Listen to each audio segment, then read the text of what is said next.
This video will focus on the trends for atomic radius as well as ionic radius and focus on explaining why the trends are this way.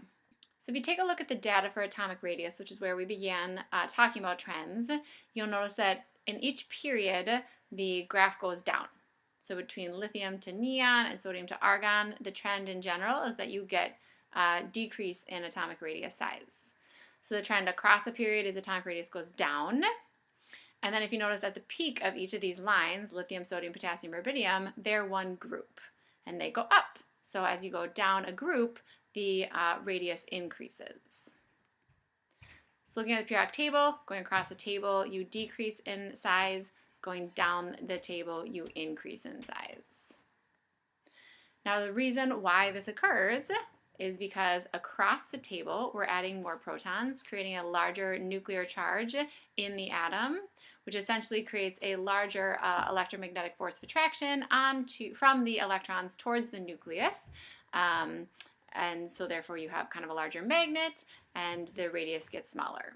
Going down the table, the reason why the atom gets bigger is that while I continue to increase my nuclear charge, which means I'm adding more protons, I'm also adding electron shielding to the mix.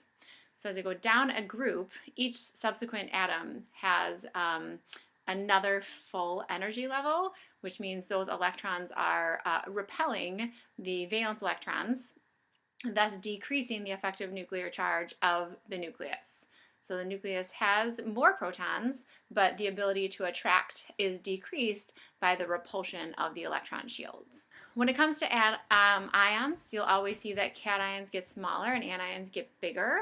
The reason is because cations are losing electrons, thus increasing your effective nuclear charge, pulling those electrons in more strongly. Also, when you become a cation, you lose an entire energy level, which makes that ion always smaller.